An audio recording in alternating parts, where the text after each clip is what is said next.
Hi guys, I'm Stefan Kesting from GrappleArts.com. This is my buddy Richie.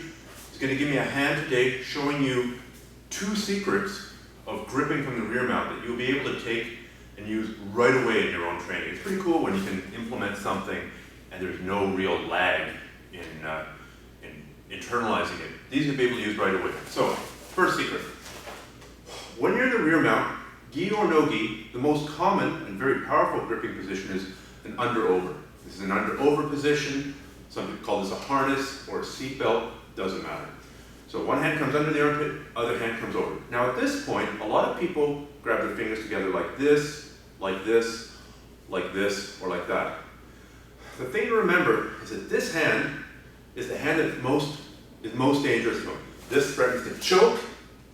This threatens with the gi, the lapel chokes or the bow and arrow chokes. So it's the top hand, the hand that's coming over the shoulder, that's the biggest threat. That means his goal is to control this wrist. If you can only control one hand, that's the hand you should control. So now, when I'm holding the over-under, I don't want to grab my bottom hand with my top wrist. It may seem like a little detail, but it's important. This means that he can now get his hands on my wrist and control it. Now when I try and choke, it's difficult for me to get this hand free. Given my choice, I'm going to take my bottom hand and I'm going to take the real estate, the prime real estate on that top arm. I'm going to grab my own wrist. If he can now maybe grab high on my forearm, which isn't a very good position. I still have a lot of leverage. I can still choke him, even though he's grabbing down by the elbow.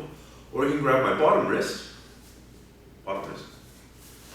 which frees up my hand going to the choke. So, bottom hand grabs top wrist always. Second detail. When I'm in the rear mount, sometimes I'm going to be controlling this wrist. Maybe I don't have the harness, maybe I'm trying to do something else. It's good to control this wrist. I can jam it down, step my leg over it, all kinds of things. But if I grab him with the wrist, he can sometimes get free by punching his arm straight. His arm's longer than mine because it's further forward, so if he straightens and continues to straighten, often my grip comes off unless I've got a killer grip.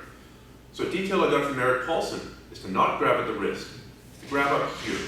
As you can see, I'm grabbing the meat of the little finger. I'm not grabbing the little finger, I'm grabbing the judo chop part of the hand here.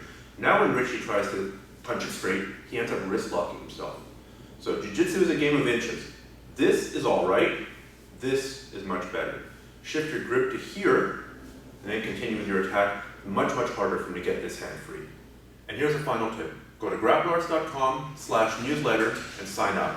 That way when I put out new tips like this, new articles, tips on nutrition, or even recently some comic books, you'll get word of them right away, and you can go and download that information, have access to it right away.